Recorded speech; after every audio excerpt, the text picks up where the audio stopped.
안녕하십니까. 오늘부터 일주일간 뉴스공장 영장해설 전담 법무수석에서 무려 공장장 권한대행으로 승진한 이정렬입니다. 김어준 공장장의 이 목소리에 익숙해 계실 텐데 어색하지 않은가 싶은데요. 잘 부탁드립니다.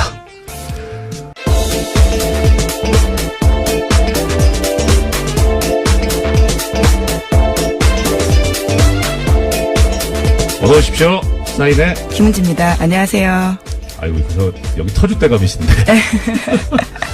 메리 크리스마스입니다. 예, 지금 크리스마스를 축하하기 전에 잘 부탁드립니다. 네. 좀 떨리네요. 예, 크리스마스라서 좋은 소식 많이 들고 왔어야 되는데요. 네. 또 계속해서 적폐 관련된 소식들이 많습니다.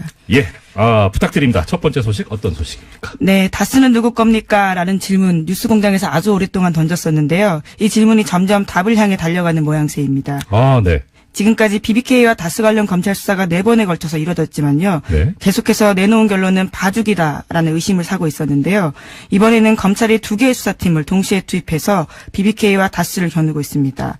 첫 번째 사건은 BBK 사건 투자 피해자들이 이명박 전 대통령과 김재수 전 LA 총영사를 직권남용 혐의로 고발한 건이고요. 네. 또 다른 건은 지난 22일에 출범한 다스 전담 수사팀입니다. 다스가 조성했다는 비자금 120억 원의 주인을 밝히는 계획인데요. 검찰은 또 다른 비자금 120억 원을 발견하고도 이를 덮어준 의혹을 받고 있는 정호영 전 특검의 직무유기 혐의도 들여다볼 계획이라고 합니다. 예, 2가지 사건인데 앞에 사건은 피해자들에서 문제가 제기된 거고 두 번째는 지금 이제 검찰이 따로 보고 있는 건데 참 아이러니컬합니다. 특별검사가 원래 일반 검사들 조사도 했었는데 오히려 특별검사가 일반 검사에 의해서 조사를 받는 또 이것도 초유의 사태인 것 같아요. 네, 그렇죠. 그래서요, 정호영 특검 같은 경우에는 해명을 내놓기도 했는데요. 드디어 네. 자기 입장을 내놓은 겁니다. 네. 전단팀이 꾸려졌다는 소식 때문에 입장 자료를 낸 건데, 정 전 특검 같은 경우에는 특검법에 따른 수사 대상은 이전 대통령이 다스의 실질적 소유자인지 여부에 따라서 공직선거법 위반이 되는지 여부였다라고 밝히고 있는데요. 그러니까 자신은 철저하게 수사를 진행했는데, 이명박 전 대통령이 소유자라는 증거를 찾을 수 없었다라고 밝혔습니다. 액면상으로는 맞는 말씀이긴 한데, 사실 이 당시에 이 BBK라든가 다스 관련해가지고 나왔던 것이 국민들의 의혹이 워낙 컸기 때문에 그래서 그런 여망으로 특별검사까지 나왔던 거잖아요.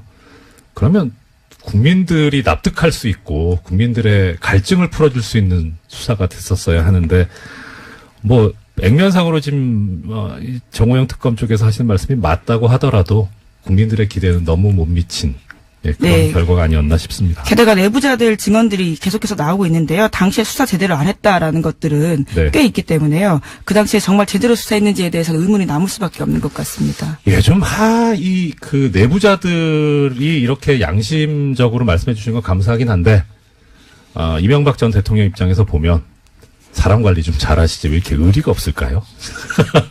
네, 그래서 그 내부자들도 이번에 검찰 조사를 받았다라는 보도도 나오고 있는데요. 네. 김종백 씨라고 이상은 다스 회장의 운전기사였던 것으로 알려진 인사입니다. 이분 같은 경우에는 굉장히 양심 고백을 많이 했었는데요. 네. 의미 있는 진술들이 많습니다. 네. 그래서 검찰이 지난 21일에 불러서 조사를 했다라고 하는데 JTBC 보도에 따르면 120억 원 관련된 다스 비자금 의혹으로 불렀다라고 하지만요. 김종백 씨가 저랑 통화를 했었는데요. 밝힌 디테일이 좀 다릅니다.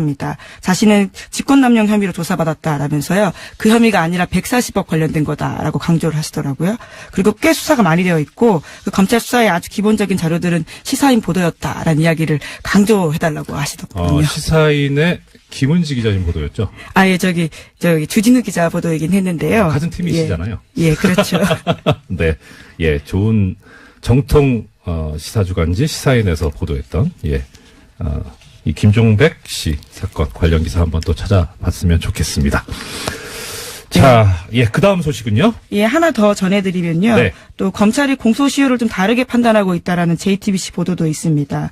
그러니까 140억 원 관련된 공소시효는요, 이제까지는 곧 2월 달이면 종료된다라고 알려져 있었는데요. 검찰이 다르게 판단했다라고 합니다. 대통령 재직 중에 발생한 혐의는 공소시효가 정지된다라고 판단해서요. 이와 관련해서는 이명박 전 대통령이 현직일 때 그 사건이 있었다라고 판단해서요. 2020년까지 공소시효를 판단했다라고 합니다. 예. 이게 140억이 조성되고 횡령된 것이 만약에 이제 대통령 취임 전이었으면 아까 말씀하셨던 대로 중간에만 빠지니까 그렇게 되는데 이 대통령 재직 중에 지금 국가기관을 동원해서 140억 원을 덮으라고 했다는 거잖아요. 예, 이런 직권남용 혐의는 지금 저 결론은 맞는데 JTBC 보도를 저도 봤었거든요. 들었는데 사실 우리 JTBC가 우리 뉴스공장에서 뭘 이야기를 하시면 이제 한 2달쯤 후에 단독 보도를 내시잖아요. 근데 보면은 뭐 12월 단독인 건 같아요. 예, 뭐 최초 단독인지는 잘 모르겠지만 아무튼 그런데 여기 나와 있는 것 중에 이제 내란 외환죄를 제외한 대통령의 재직 중 범죄에 대해서 공소시효가 정지된다. 이게 근거가 헌법재판소 결정이다. 이렇게 보도가 나오더라고요. 근데 뭐 제가 JTB 좋아하는데요. 이거는 헌법재판소 결정이 근거가 아니고 헌법에 있어, 헌법에. 예, 법에 있는 건데 이거 좀 너무 열심히 보신 거 아닌가? 예, 전직 판사님이 어떤 특기가 오늘 굉장히 나오는 중인 것 같은데요. 네. 네.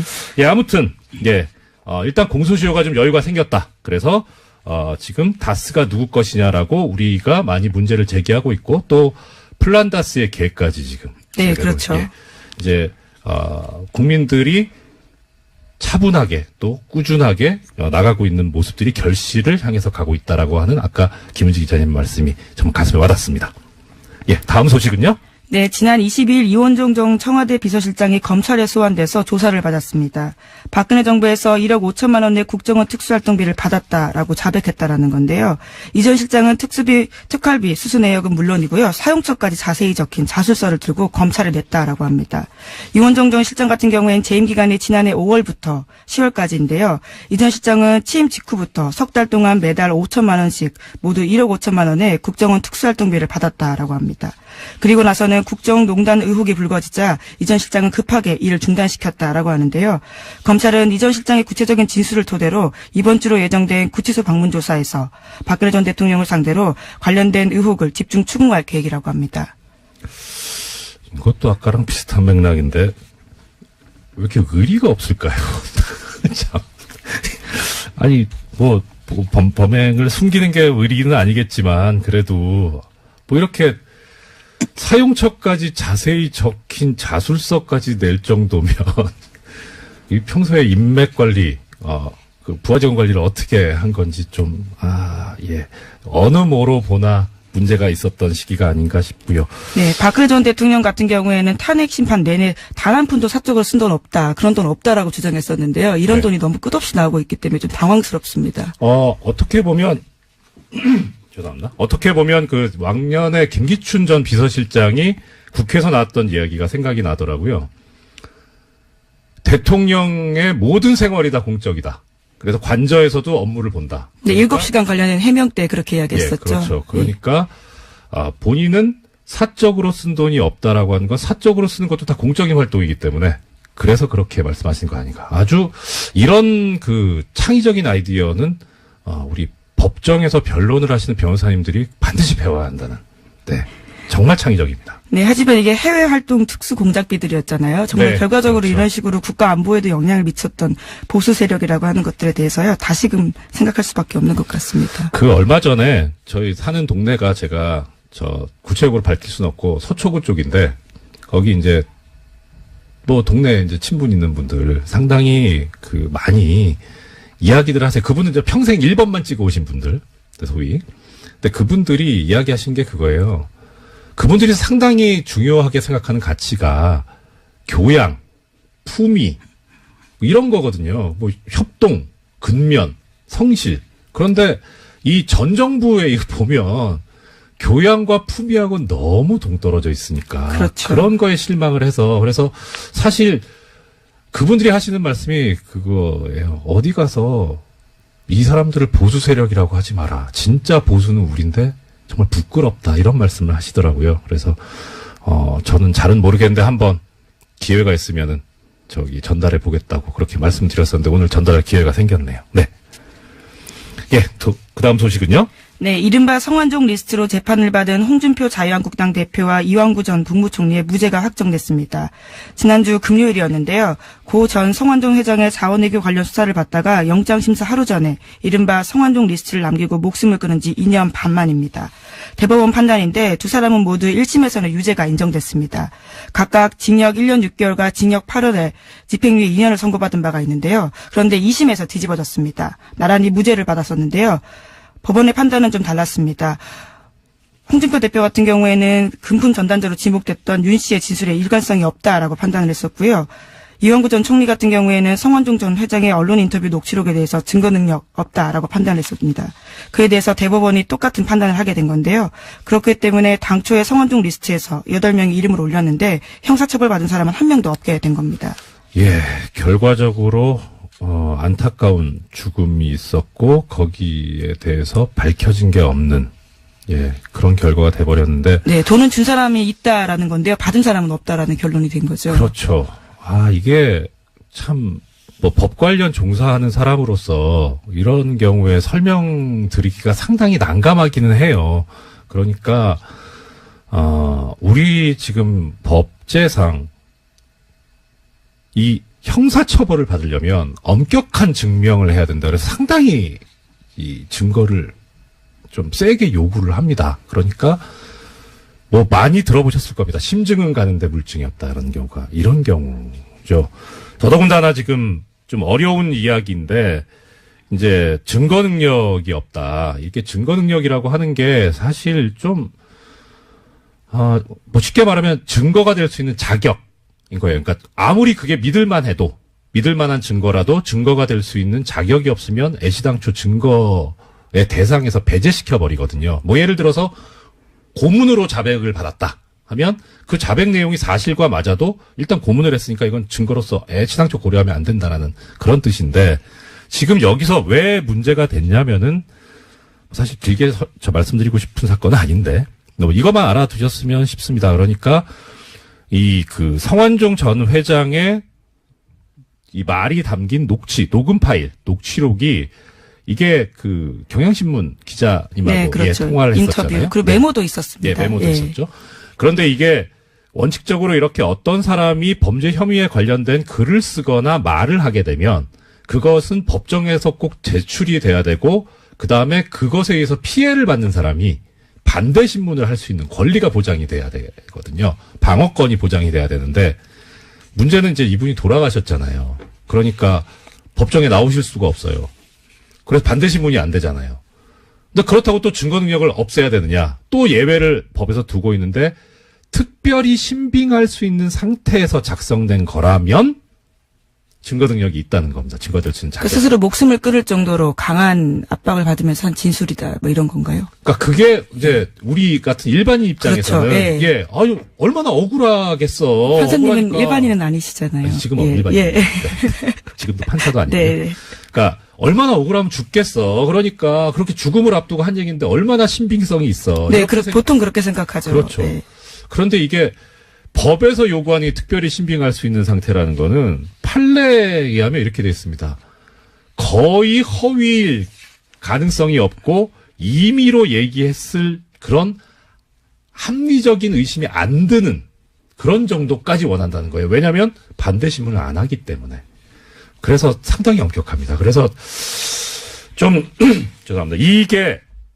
이 판결은 사실 좀 예상이 되기는 했었어요. 이 법조인들 사이에서 무죄 나올 것 같다 싶었는데 과연 옳은 판결인가라는 생각은 들어요. 그래서 결론적으로 이 판결을 보면서 들었던 생각이 이렇게 국민들하고 판결하고 괴리가 생기는데 만약에 판결 자체의 문제면 이 사법부를 어떻게 정리를 해야 되고 근데 이거는 법의 문제거든요. 그러니까 법이 일반인의 인식과 동떨어져 있다면 법을 바꿔야 된다. 그런 생각이 들게 하는 그런 판결이었습니다. 네. 길게 얘기했네요. 네. 예. 그리고요. 예, 계속해서 판결 소식도 전해드리면요. 롯데그룹 총수 일가의 경영비리 사건에 대해서도 지난 22일에 법원 선고가 있었습니다. 신동빈 롯데그룹 회장은 징역 1년 8개월의 집행유예 2년 선고받았고요. 형인 신동주 전 부회장은 무죄를 받았습니다. 그리고 아버지인 신격호 총괄회장은 징역 4년의 실형을 선고받았는데요. 다만 고령인 이유로 법정 구속은 면했습니다. 재판부는 신동민 회장에 대해서 회사에 손해 끼친 혐의 등에 대해서 징역 10년 선고해달라는 검찰의 요청에 대해서 일부만 인정을 한 건데요. 이렇게 이유를 밝혔습니다. 이 사건은 기업 사유와의 단면이 분명하게 드러난 사건이다라고 하면서도요. 하지만 우리 사회와 국가 경제 발전에 실질적으로 기여할 수 있는 기회를 부여하는 게 필요하다라면서 형 집행을 유예했다라고 밝혔습니다. 저기 김 기자님 말문이 막히신 거죠. 그러게요. 예. 예. 이 지금 말씀을 듣고 계시는 청취자님들께서도 아마 그러실 것 같은데 저도 이거 보면서 기가 막히더라고요. 이것도 참 창의적인 판결 이유였습니다. 우리 사회와 국가 경제 발전에 실질적으로 기여할 수 있는 기회를 부여하는 게 필요하다. 그게 왜 법원이어야 되는지에 대해서 좀 잘 이해가 안 가는데요. 그러니까 실질적으로 기여했다도 웃긴 건데, 예. 근데 기여할 수 있는 기회를 부여하는 게 필요하다면 이런 기회를 부여받지 말아야 될 피고인은 세상에 누가 있을까요? 이런 식이면 누가 실형을 받고 누가 처벌을 받습니까? 아직도 법원이 재벌 편향적인 판결에서 정신을 못 차리고 헤매고 있다는 전형적인 근거가 되는 판결입니다, 이게. 뭐, 무죄, 유죄, 이거는 솔직히 제가 지난주에 워낙 판결이 많이 나와가지고 이거저거 보다가 여기까지는 판결문을 못 봤어요. 그래서 왜 무죄인지까지는 제가 분석을 못 했는데, 집행유예가 나오는 근거가 된 이 한 문장. 국가 경제 발전에 실질적으로 기여할 수 있는 기회를 부여해야 된다. 이거요. 대통령이 사면을 할 때도 이런 식으로 사면하면 안 돼요. 그런데 하물며 엄격하게 법을 집행해야 되는 법원이 이런 식으로 재판을 한다면 어떻게 합니까? 2017년의 법원 정말 실망입니다. 빨리 실망스러운 거 넘어가죠. 네, 그 뒤에 하나 더 있습니다. 네. 네. 넥슨으로부터 이른바 공짜 주식 받아서 뇌물죄가 인정됐던 진경준 전 검사장 기억하실 텐데요. 주식 대박이라는 단어로 유명합니다. 이에 대해서 대법원이 뇌물에 해당하지 않는다라는 판단을 내렸습니다. 뇌물로 보기에는 대가성이나 직무 관련성이 막연하다라는 건데요. 진경준 전 검사장 같은 경우에는 지난 2005년에 친구인 김정주 대표에게 4억 2,500만 원 빌려서 넥슨 주식 산 다음에 100억 원이 넘는 시세 차익 올렸습니다. 뿐만 아니라요. 넥슨에서 승용차도 제공받고요.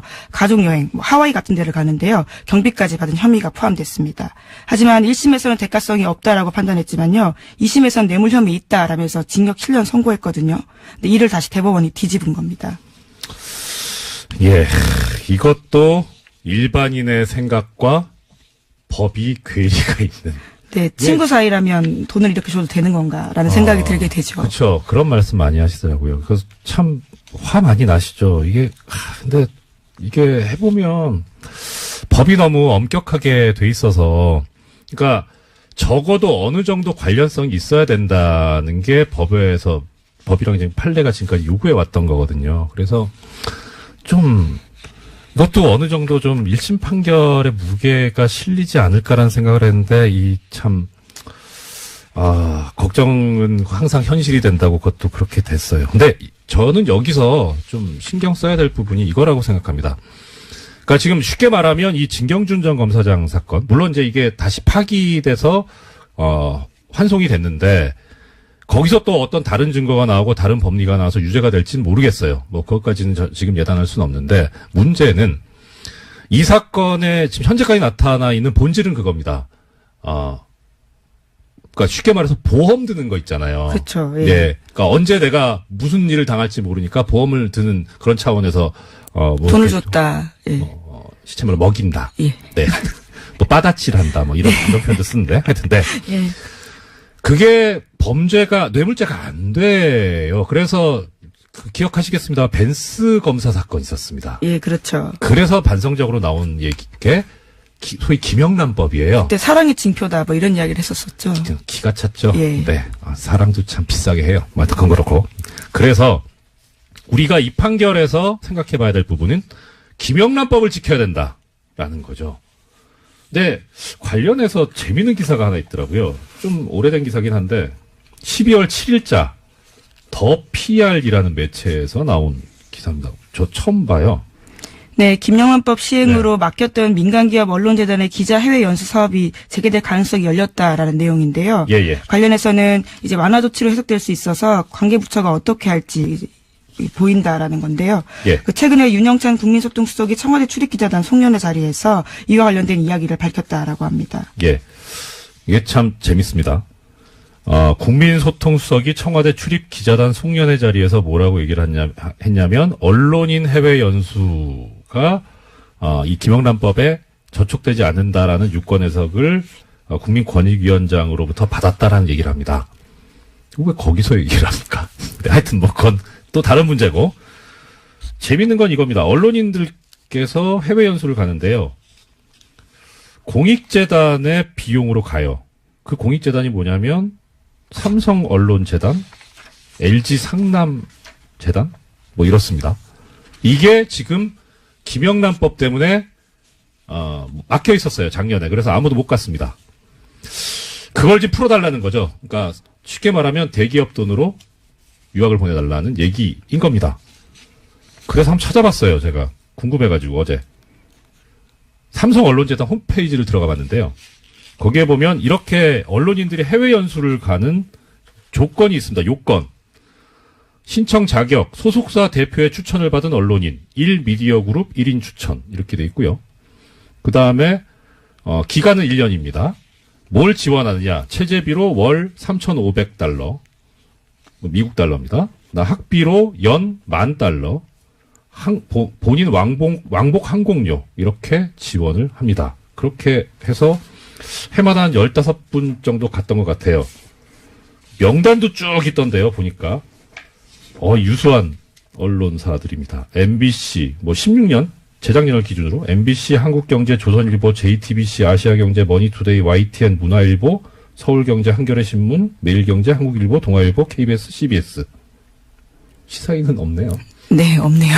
TBS도 없고. 뭐 이래요? 아니, 우수한 기자분들, PD분들을, 이분들은 공부를 좀 시켜야 되겠다 해서 공익재단에서 보낼 수는 있죠. 보낼 수 있는데, 잘하시는 시사인하고 TBS, 미디어문구, 이런 분들은 안 계시고. 그리고 제가 좀 마음에 안 들었던 건 이겁니다. 추천 자격에 소속사 대표의 추천을 받아야 돼요. 그러면 대표하고, 그 소속사하고, 그 다음에 재벌하고 연결이 될 수 있다는 거죠. 이건 문제입니다. 예, 하다 보니까 벌써 시간이 이렇게 됐네요. 요거 제가 좀 더 조사해가지고 내일 다시 한번 하도록 하겠습니다. 더 전해주실 소식이 있는데, 김은지 기자님도 오늘 보내드리고 내일 네. 다시 또 말씀 이어듣도록 하겠습니다. 지금까지 예, 시사인 김은지였습니다. 감사합니다. 고맙습니다. 2017년 이제 한 주 남았습니다. 그런데 여의도 정가는 여전히 지금 뜨거운 상황이죠.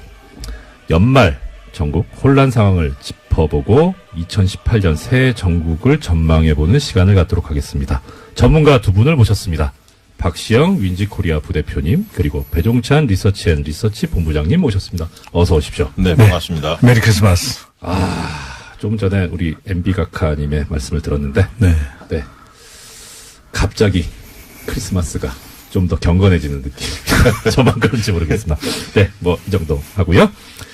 자, 지금 국민의당 상황이 상당히 급박하게 돌아가고 있는 것 같습니다. 바른정당과 통합 추진을 하기로 하고, 안철수 대표 쪽에서 전 당원 투표를 27일부터 30일까지 나흘간 진행하기로 결정이 됐는데, 이게 국민의당 당무위원회에서 결정이 됐다면서요. 이게 네. 어떤 배경으로 된 건지.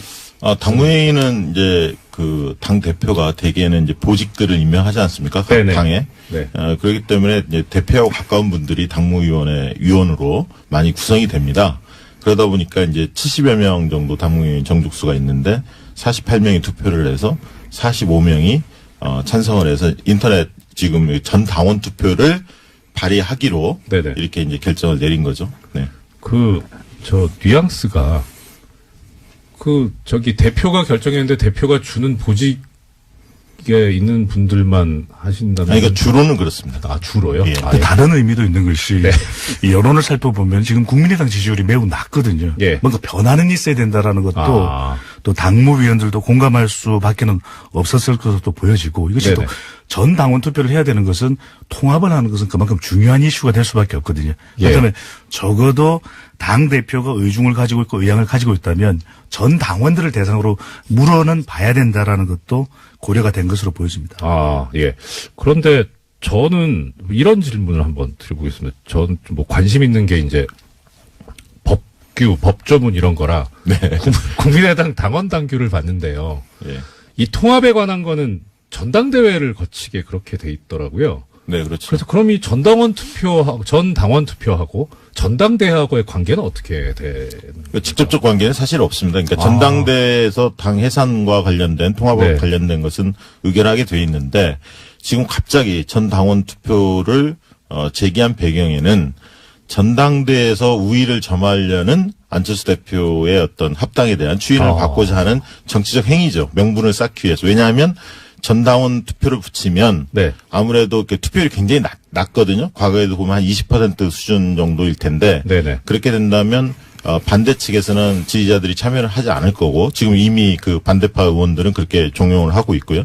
그렇다 보면 안철수 대표를 지지하는 분들 중심으로 투표를 하게 될 거고 거기에서 긍정적인 여론이 형성이 된다면 전당대에서 합당을 추인하는 쪽으로 어떤 흐름을 형성하는데 이 전당원 투표를 활용했다 이렇게 보여집니다. 이런 고민도 있을 것 같아요. 네네네.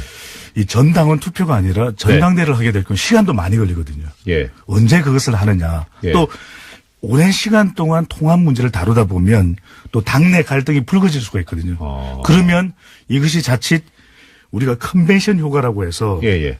전당대회를 치르게 되면 지지율이 올랐네? 이래야 되는데 오히려 막 갈등이 불거지면서 예. 서로 싸우는 모습이 연출되면 예. 지방선거를 앞두고 당의 경쟁력이 오히려 더 약화되고 지지율이 내려갈 수도 있는 그런 고민도 분명히 또 포함됐을 것으로 보여집니다. 예. 그런데요, 실질적으로 전당대회를 개최하는 것이 물리적으로 굉장히 오래 걸리지 않습니다. 실질적으로 한 달 이내면 충분히 할 수가 있고요.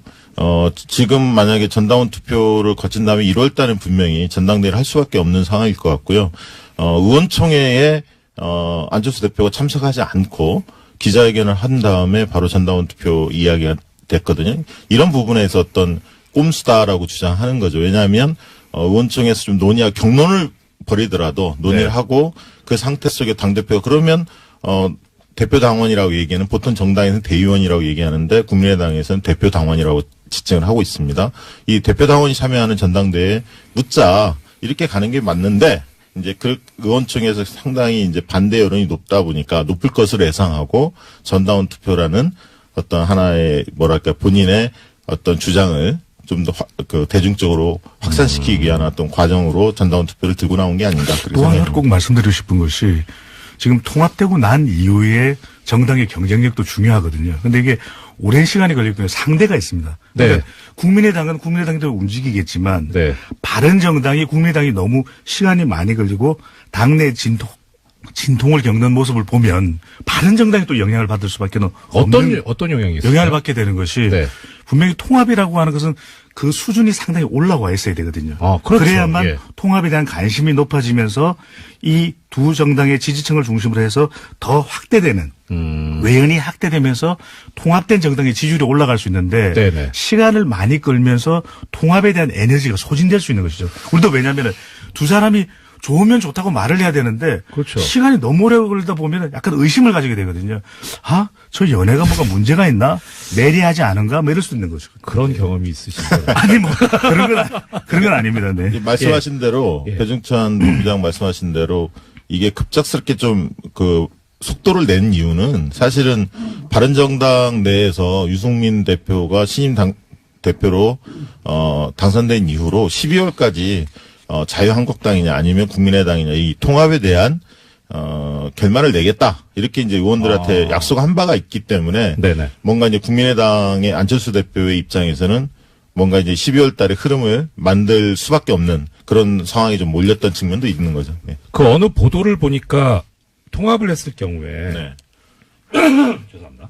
통합을 했을 경우에 통합당의 대표로 누가 더 적합하냐 하는 여론조사에서 안철수 대표보다는 유승민 대표가 더 우위에 있다는 조사가 있었거든요. 네.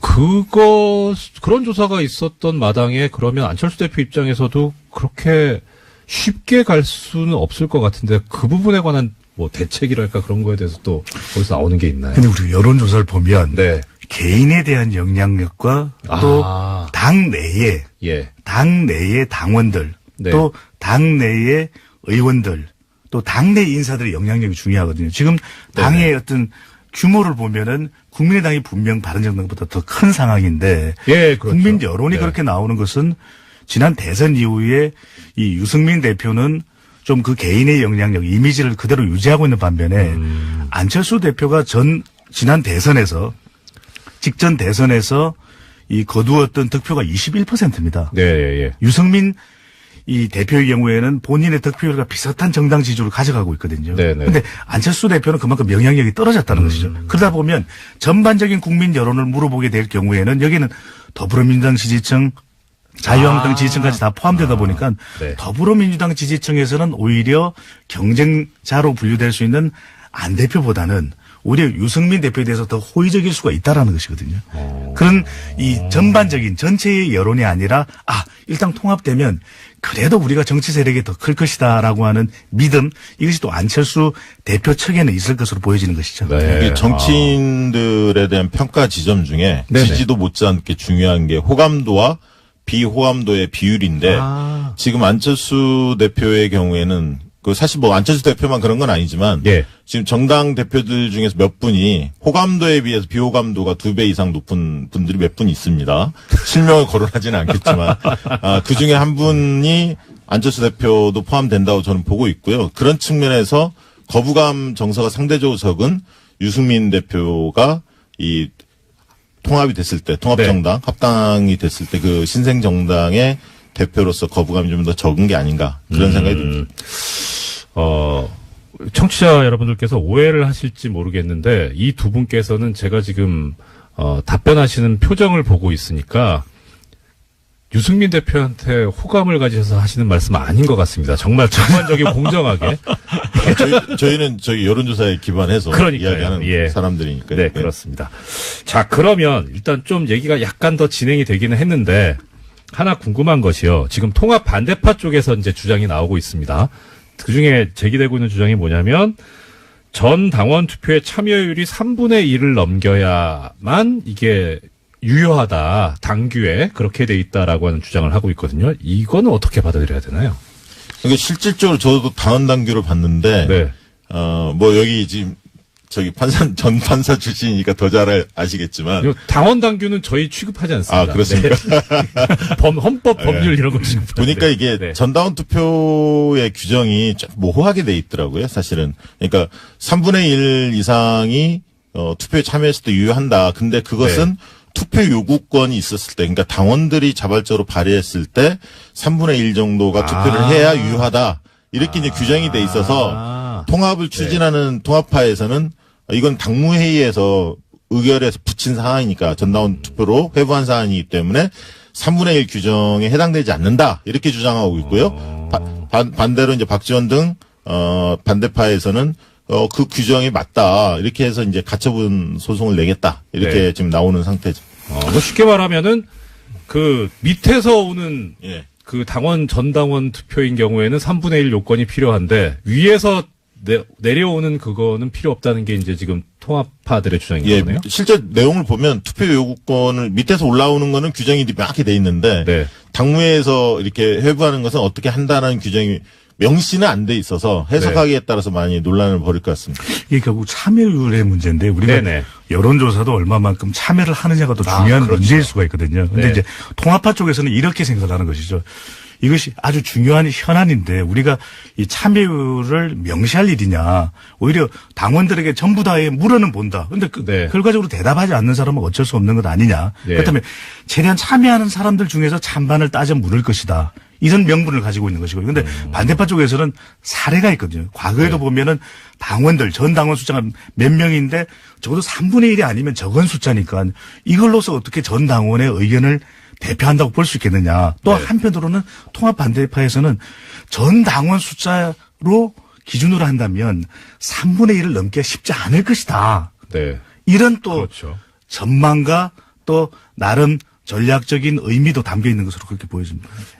제 기억으로 지난 그 전당대회 때 안철수 대표께서 당선되던 그 대회에서 아마 투표율이 18%? 20% 안 됐던 것으로 기억하고 있거든요.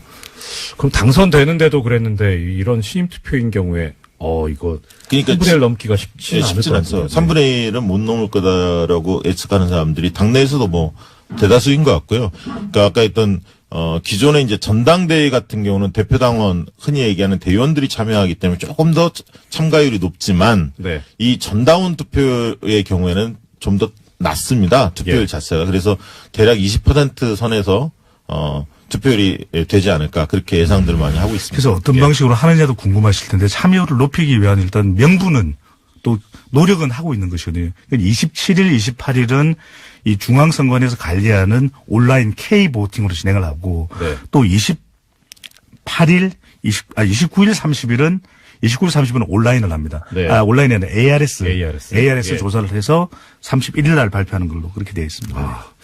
자, 뭐 국민의당이 워낙 이게 지금 급박하게 돌아가고 있어서 얘기를 오래 했습니다만 사실 지지율에 비해서 너무 많은 시간을 부여한 거 아닌가 싶습니다. 불공정하죠? 예. 뭐 그렇더라도 파트너인 그 바른정당 이야기 아까 잠깐 해주셨는데요. 여기 뭐 지금 통합과 관련해서 탈당도 지금 얘기가 나오고 있다는데 그건 또 무슨 네. 말입니까?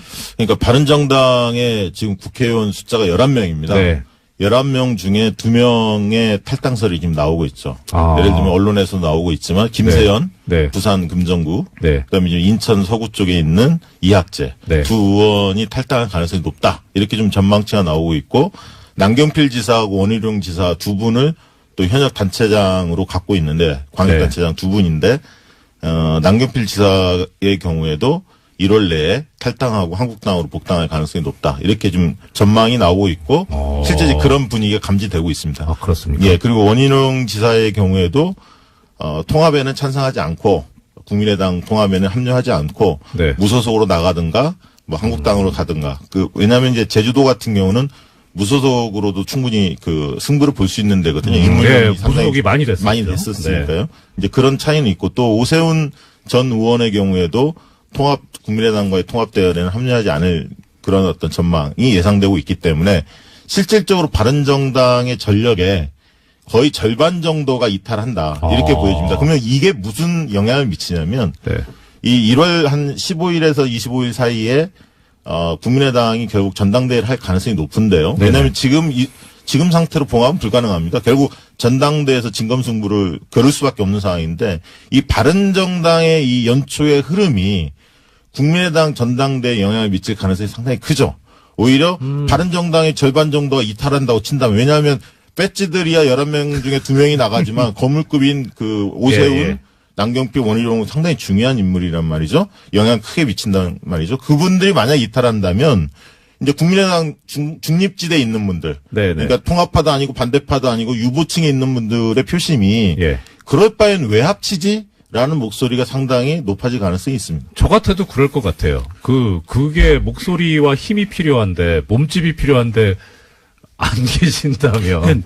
우리가 통합이라는 게 그래서 예. 여론조사를 실시하더라도 대선 직전에 예. 통합을 한다. 후보 간에 뭐 연대를 한다. 이런 것들은 상당히 적극적으로 선거를 앞두고 있기 때문에 대선 전에도 그런 이야기들이 많이 나오지 않았습니까? 그런데 당대당이 아직 지방선거를 앞두고는 있지만 통합이 되기 위해서는 이념도 좀 비슷해야 되고 그렇죠. 정책 성격도 좀 닮아 있어야 되고 예. 또 인물들 간의 융화도 돼야 되거든요. 이게 되는 것이냐라는 이야기가 지금 이 본물처럼 또 터져 나오고 있는 부분이고. 근데 중요한 것은 이 여의도 정치권의 의견도 중요하지만 지역 내에서의 또 이 지지층들의 유권자들의 의견도 상당히 중요하거든요. 그게 사실 제일 중요한 거예요. 네, 그러니까 영남권에서는 오히려 바른정당으로 있는 것이 내년 지방선거에 더 유리할 수 있다. 그럼 이들은 통합되는 국민의당에 몸담고 있기보다는 오히려 이탈해서 무소속이나 좀 눈치를 보다 자유한국당 쪽으로 옮겨갈 기회를 잡는 것이 더 나을 수도 있다라는 것이거든요. 예. 그렇기 때문에 이 통합에서 중요한 것이 얼마만큼 이 바닥으로부터 이탈을 최소화할 수 있는 명분을 만들 수 있는지가 상당히 중요했는데 그 부분이 흔들린 것이 지금 통합에서 계속해서 이 비판적인 목소리가 나오고 있는 이유로 보여집니다. 그러니까 바른정당이 대선 이후에 어떤 그 보수 혁신을 주창을 했는데 실질적으로 국민들한테 비친 모습은 자유한국당하고 뭐가 다르지? 라는 부분들에 대한 명쾌한 답을 주지 못했다는 거죠. 그러니까 주요 현안에 대한 입장도 그렇고 국회에서 주요 의제들을 다룰 때 법안을 통과할 때 거의 자유한국당하고 보조를 맞췄거든요. 그렇다면 보수혁신 말만 보수혁신이지 실제 보여준 게 뭐냐? 이런 어떤 물음표가 생겼고 그런 측면에서 본다면 그러면 오히려 자유한국당이 보수의 본류이기 때문에 보수층의 그 마음들이 바른정당에 좀 갔다가 다시 자유한국당 쪽으로 옮겨가는 게 아닌가. 특히 영남 같은 경우는 거의 보수층들이 바른정당이 영남에서 지지율이 별로 좋지 않습니다. 실질적으로. 거의 자유한국당 쪽으로 좀 쏠리고 있거든요. 그렇게 본다면 영남에서 바른정당의 간판을 들고 나가기 쉽지 않다. 그렇다면 국민의당하고 합친들 영남에 있는 분들이 봤을 때 바른정당보다는 자유한국당으로 보수층 같은 경우는 간판을 달고 싶은 거죠. 특히 아까 김세훈 의원 같은 경우 부산 금정구는 부산 지역 내에서도 굉장히 보수층이 강한 지역입니다. 금정구가. 그렇기 때문에 당내에서 그동안에 김세현 의원을 지지했던 많은 분들이 자유한국당 복귀를 바라고 있거든요. 이런 여론을 무시할 수 없다는 거죠. 그러니까 통합하는 통합정당이 지지율을 적어도 20% 이상 훌쩍 뛰어넘는다. 자유한국당보다는 더 높고 더불어민주당과 경쟁하는 정도 수준으로 나올 거라고 예상된다면 이 통합이 상당히 가속도가 붙을 수 있는데 지금 또 국민의당과 바른정당의 지지율이 엇비슷하거든요. 이것도 이 걸림돌이 되는 걸로 보여집니다. 국민의당 바른정당 통합 관련 하나만 더 얘기하고 잠시만요. 싶은데. 저기 그 대표님 일단 시간이 많이 돼서 지금 제일 중요한 것은 다수파인 더불어민주당하고 자유한국당 얘기를 못해서 3부에서 이 부분 좀 더 이어가도록 하겠습니다. 3부에서 뵙겠습니다.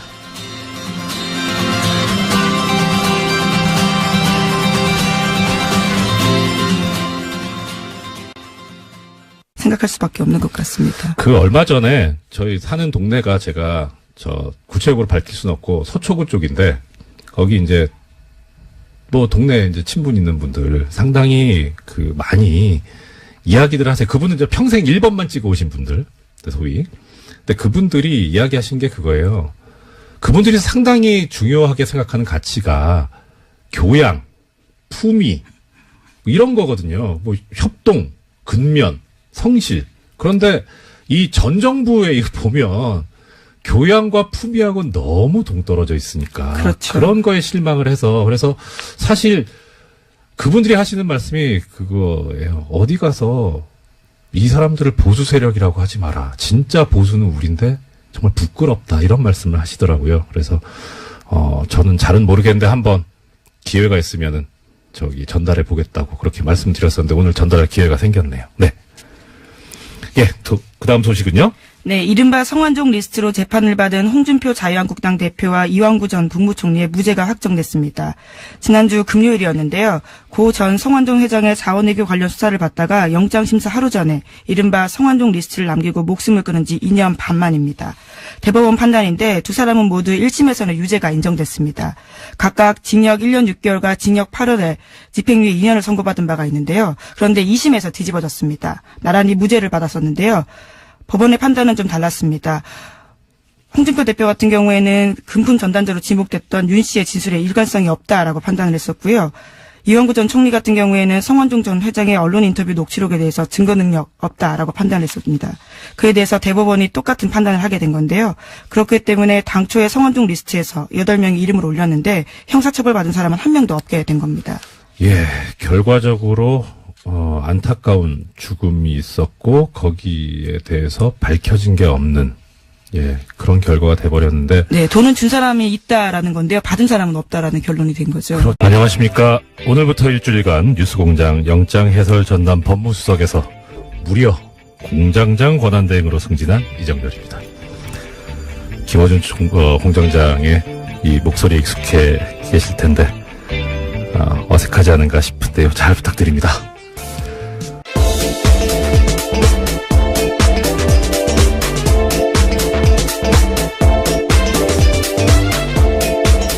어서 오십시오. 사인의 김은지입니다. 안녕하세요.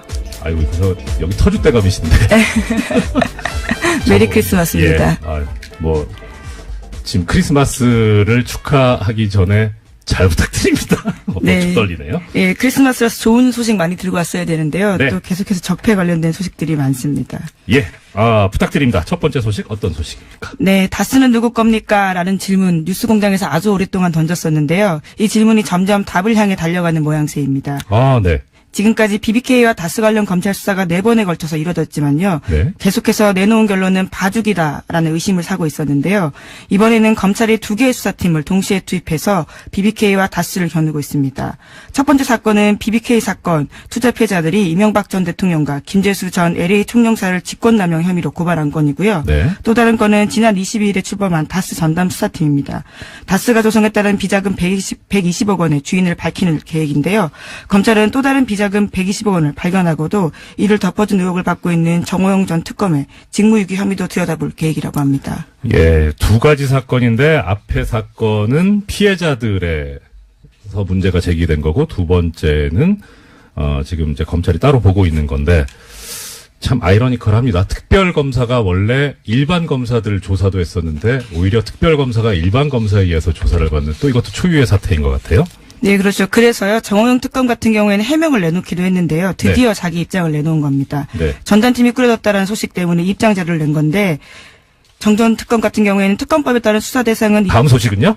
네, 지난 22일 이원종 전 청와대 비서실장이 검찰에 소환돼서 조사를 받았습니다. 박근혜 정부에서 1억 5천만 원의 국정원 특수활동비를 받았다라고 자백했다라는 건데요. 이 전 실장은 특활비 수수 내역은 물론이고요. 사용처까지 자세히 적힌 자술서를 들고 검찰에 냈다라고 합니다. 이원종 전 실장 같은 경우에는 재임 기간이 지난해 5월부터 10월까지인데요. 이 전 실장은 취임 직후부터 석 달 동안 매달 5천만 원씩 모두 1억 5천만 원의 국정원 특수활동비를 받았다라고 합니다. 그리고 나서는 국정농단 의혹이 불거지자 이 전 실장은 급하게 일을 중단시켰다라고 하는데요. 검찰은 이 전 실장의 구체적인 진술을 토대로 이번 주로 예정된 구치소 방문 조사에서 박근혜 전 대통령을 상대로 관련된 의혹을 집중 추궁할 계획이라고 합니다. 이것도 아까랑 비슷한 맥락인데 왜 이렇게 의리가 없을까요? 참. 아니 범행을 숨기는 게 의리는 아니겠지만 그래도 이렇게 사용처까지 자세히 적힌 자술서까지 낼 정도면 이 평소에 인맥 관리, 그 부하 직원 관리를 어떻게 한 건지 좀 어느 모로 보나 문제가 있었던 시기가 아닌가 싶고요. 네, 박근혜 전 대통령 같은 경우에는 탄핵 심판 내내 단 한 푼도 사적으로 쓴 돈 없다, 그런 돈 없다라고 주장했었는데요. 이런 네. 돈이 너무 끝없이 나오고 있기 때문에 좀 당황스럽습니다. 어떻게 보면 죄송합니다. 어떻게 보면 그 왕년에 김기춘 전 비서실장이 국회에서 나왔던 이야기가 생각이 나더라고요.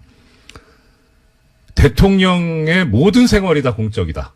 그래서 관저에서도 업무를 본다. 네, 그러니까, 7시간 관련된 해명 때 그렇게 이야기했었죠. 예, 그렇죠. 그러니까 본인은 사적으로 쓴 돈이 없다라고 하는 건 사적으로 쓰는 것도 다 공적인 활동이기 때문에 그래서 그렇게 말씀하신 거 아닌가. 아주 이런 그 창의적인 아이디어는 우리 법정에서 변론을 하시는 변호사님들이 반드시 배워야 한다는. 네. 정말 창의적입니다. 네, 하지만 이게 해외 활동 특수 공작비들이었잖아요. 정말 네, 결과적으로 그렇죠. 이런 식으로 국가 안보에도 영향을 미쳤던 보수 세력이라고 하는 것들에 대해서요. 다시금 그 다음 소식은요? 하나 더 전해드리면요. 네. 또 검찰이 공소시효를 좀 다르게 판단하고 있다라는 JTBC 보도도 있습니다. 그러니까 140억 원 관련된 공소시효는요. 이제까지는 곧 2월 달이면 종료된다라고 알려져 있었는데요. 검찰이 다르게 판단했다라고 합니다. 대통령 재직 중에 발생한 혐의는 공소시효가 정지된다라고 판단해서요. 이와 관련해서는 이명박 전 대통령이 현직일 때 그 사건이 있었다라고 판단해서요. 2020년까지 공소시효를 판단했다라고 합니다. 예. 이게 140억이 조성되고 횡령된 것이 만약에 이제 대통령 취임 전이었으면 아까 말씀하셨던 대로 중간에만 빠지니까 그렇게 되는데 이 대통령 재직 중에 지금 국가기관을 동원해서 140억 원을 덮으라고 했다는 거잖아요. 예, 이런 직권남용 혐의는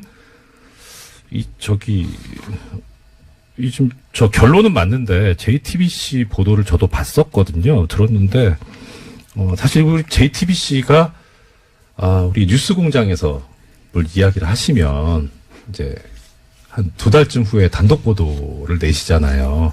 근데 보면은 12월 단독인 건 같아요. 예, 최초 단독인지는 잘 모르겠지만 아무튼 그런데 여기 나와 있는 것 중에 이제 내란 외환죄를 제외한 대통령의 재직 중 범죄에 대해서는 공소시효가 정지된다. 이게 근거가 헌법재판소 결정이다. 이렇게 보도가 나오더라고요. 근데 뭐 제가 JTB 좋아하는데요. 이거는 헌법재판소 결정이 근거가 아니고 헌법에 있어, 헌법에. 예, 법에 있는 건데 이거 좀 너무 열심히 보신 거 아닌가? 예, 전직 판사님이 어떤 특기가 오늘 굉장히 나오는 중인 것 잘 같은데요. 말씀드려. 네. 네. 예, 아무튼 예, 일단 공소시효가 좀 여유가 생겼다. 그래서 지금 다스가 누구 것이냐라고 우리가 많이 문제를 제기하고 있고 또 플란다스의 계획까지 지금. 네, 제대로, 그렇죠. 예, 이제 국민들이 차분하게 또 꾸준하게 나가고 있는 모습들이 결실을 향해서 가고 있다라고 하는 아까 김은지 기자님 말씀이 좀 가슴에 와닿습니다. 예. 이전 대통령이 다스의 실질적 소유자인지 여부에 따라서 공직선거법 위반이 되는지 여부였다라고 밝히고 있는데요. 그러니까 자신은 철저하게 수사를 진행했는데 이명박 전 대통령이 소유자라는 증거를 찾을 수 없었다라고 밝혔습니다.